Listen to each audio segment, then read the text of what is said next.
विगत लंबे समय से सत्य साईं दरबार पुट्टपर्ती में जिले के 379 सेवादार सेवा देने बाबा के दरबार गए हुए थे, किंतु अचानक देश में फैली वैश्विक महामारी कोरोना के चलते 21 दिनों का लॉकडाउन घोषित हो गया, जिससे जिले के ये सेवादार अपने घर नहीं जा सके और विभिन्न प्रयास के चलते कुछ समझ नहीं आ रहा था। तभी रामटेक के पीठाधीश स्वामी अजय भैया ने उनके प्रयत्न और प्रयास किया और लगातार वहां फंसे हुए लोगों के संपर्क में रहे, जिससे आज ये सफलता हासिल हुई है कि पुट्टपर्ती से सभी सेवादार बस से निकल चुके हैं और ये कार्य करवाकर स्वामी अजय भैया ने लोगों के मन में आज की किरण को जागृत किया है। इस अवसर पर स्वामी अजय भैया ने आज सिंगोड़ी नगर प्रेस क्लब के स्थानीय पत्रकारों से चर्चा करते हुए बताया कि छिंदवाड़ा जिले की सभी विधानसभाओं से तहसील से सत्य साईं के सेवादार पुट्टपर्ती गए हुए थे, जो लॉकडाउन के कारण अपने घर नहीं आ सके। किंतु अत्यंत हर्ष का विषय है कि विगत महीने से ही लगातार किए जा रहे प्रयासों के पश्चात अंततः प्रदेश के मुख्यमंत्री शिवराज सिंह चौहान के द्वारा एवं आंध्र प्रदेश के मुख्यमंत्री जगन मोहन रेड्डी के सहयोग से पुट्टपर्थी आंध्र प्रदेश में कोरोना महामारी की वजह से लगभग 45 दिनों से फंसे 379 सत्य साईं सेवा दल संगठन के सदस्यों को छिंदवाड़ा वापस लाने में काम में आज प्रातः सफलता मिली है। लगभग सुबह 8 बजे वहां से 7 बसों के द्वारा 1100 किलोमीटर की यात्रा को करते हुए 3 राज्यों को पार कर सेवादार लोगों को वहां से स्थानीय विधायक महोदय के द्वारा बसों को हरी झंडी दिखाकर सभी बसों को रवाना किया गया। एनटीवी टाइम्स से संवाददाता योगेश चौरसिया की रिपोर्ट। सबसे पहले तो छिंदवाड़ा वासियों को मैं बहुत बहुत शुभकामनाएं देना चाहता हूं कि हमारे छिंदवाड़ा के, हमारे परिवार के, हमारे भाई बहन, बच्चे जो पिछले 45 दिन से पुट्टपर्ती सत्य साईं बाबा के आश्रम में गए थे, वो कल सुबह या दोपहर तक छिंदवाड़ा पहुंच जाएंगे। वहां से उनकी रवानगी हो चुकी है और आंध्रा वो बॉर्डर क्रॉस करके तेलंगाना भी राज्य में चल रहे हैं, वो कल तक वो जरूर पहुंच जाएंगे। सर, इनकी संख्या कितनी थी और ये कब गए थे यहाँ छिंदवाड़ा से और कितने दिन बाद वहाँ से लौट रहे? इसमें 210 करीब महिलाएं हैं, 145 या 46 हैं पुरुष हैं, 15 एक बच्चे हैं। टोटल इनकी संख्या है 379 और जो चालक हैं और परिचालक हैं, इससे इनकी संख्या हो जाएगी। आप 20 और जोड़ लीजिए, 20 तो 400 करीब तो इनकी संख्या हो जाएगी। और ये पिछले 11 मार्च 2020 में ट्रेन के माध्यम से इन लोग पुट्टपर्ती सत्य साईं बाबा के आश्रम में गए थे और इस यात्रा में हर साल छिंदवाड़ा से हजारों की संख्या में मार्च में वहाँ जाते हैं और इन लोगों का आने का जो टिकट था वो 22 मार्च 2020 का था। तो सभी लोग वापस हो रहे थे, क्योंकि पूरे देश में कोविड-19 के कारण लॉकडाउन हो गया, तो लॉकडाउन के कारण ट्रेन निरस्त हो गई। सारी ट्रेन निरस्त होने के कारण सब लोग रेलवे स्टेशन से वापस हो गए और रेलवे स्टेशन से वापस होने के कारण सब लोगों को वहाँ श्री सत्य साईं बाबा के ही आश्रम में रहने की व्यवस्था की गई थी। 45 दिनों से वो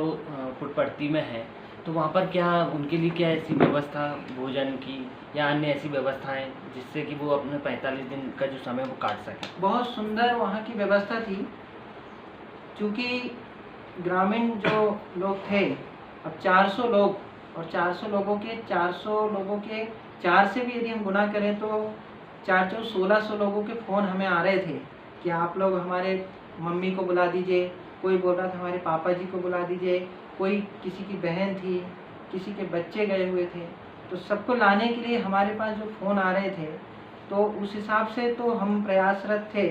लेकिन वहाँ जो रहने की और खाने की व्यवस्था थी, सबके लिए अलग अलग रूम की व्यवस्था सत्य साईं बाबा के आश्रम में की गई। भोजन, सुबह का भोजन, चाय नाश्ता, 4 टाइम का भोजन और उनको मास्क की व्यवस्था और उनकी सारी चीज़ों की व्यवस्थाएं आश्रम प्रशासन के द्वारा की गई और बहुत अच्छी व्यवस्था वहाँ थी, इसमें कोई शक नहीं। 45 दिनों के बाद छिंदवाड़ा आएंगे, क्या फील महसूस होगा उनको यहाँ पर आने के बाद? देखिए, आपको मालूम है राम भगवान भी जब वनवास से वापस आए थे तो उन्होंने कहा था मातृभूमि से बढ़कर कोई प्रेम किसी स्थान में नहीं है। और जब हम मातृभूमि पर जाते हैं तो खुशी और वो माहौल अलग होता है। बहुत अच्छे स्थान में थे, सत्य साईं बाबा के आश्रम में थे। सत्य साईं बाबा ने तो अपने जीवन में परोपकार के लिए सारे काम किए और ऐसी व्यवस्था वहाँ है जैसी पूरी दुनिया में कहीं ऐसी व्यवस्था नहीं, हमारे घर में भी नहीं है। वास्तव में मैं ये कहना चाहूँगा, चूँकि उन लोग आएंगे, चूँकि मन लगता है अपनी मातृभूमि में, तो वो बहुत प्रसन्न हैं, वहाँ से निकले हैं, बहुत खुश हैं और बहुत उत्साहित है अपने घर आने के लिए। और इसमें कोई दो राय नहीं कि छिंदवाड़ा उनका घर है और हमें बहुत प्रसन्नता है कि हमारे घर के लोग वापस आए। कहते हैं अजय भैया और उनके कुछ साथियों ने बहुत प्रयास करे लगातार उन लोगों को लाने के लिए, और आप भी सत्य साई के भक्त हैं, तो क्या कहना चाहेंगे? देखिए, मैं एक ही बात कहना चाहूँगा, वो उस समूह में मेरे परिवार से मेरी बेटी भी नहीं, मेरे भाई भी नहीं, मेरी माँ भी नहीं, मेरे पिताजी भी नहीं। चूँकि मैं 13 साल श्री सत्य साई सेवा संगठन में जिला सेवा दल प्रभारी के पद पे कार्य किया हूँ, तो वो सारे लोग मेरे परिवार के हैं और मेरे परिवार के होने के कारण हर एक व्यक्ति मेरी, कोई भाई है, कोई बहन है, कोई माता है, कोई पिता है, सब लोग मेरे अपने लोग हैं। तो इसलिए सबसे पहला मेरा कर्तव्य था कि कैसे भी उन्हें छिंदवाड़ा वापस लाया जाए।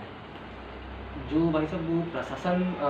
प्रशासन की पूरी देन है, वो जो इतनी दूर से यहाँ पर पहुँचा है, प्रशासन के लिए आप क्या बोलना चाहेंगे? प्रशासन में निश्चय ही हम बहुत बहुत शिवराज जी का, माननीय मुख्यमंत्री हमारे मध्य प्रदेश के, उनको बहुत बहुत हम हार्दिक शुभकामनाएं देना चाहेंगे, साधुवाद देना चाहेंगे। 16 अप्रैल को जब मैंने उनसे संपर्क किया तो माननीय मुख्यमंत्री जी ने मुझसे कहा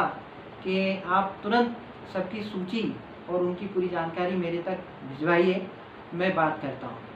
उन्होंने इस काम में तनिक भी विलम्ब नहीं किया और माननीय मुख्यमंत्री जी ने आंध्र प्रदेश के चीफ मिनिस्टर माननीय जगन मोहन रेड्डी जी से संपर्क करके जो फॉर्मेलिटी थी, उस फॉर्मेलिटी को पूरा करके इन लोगों को लाने के 17 अप्रैल को ही आदेश जारी कर दिए।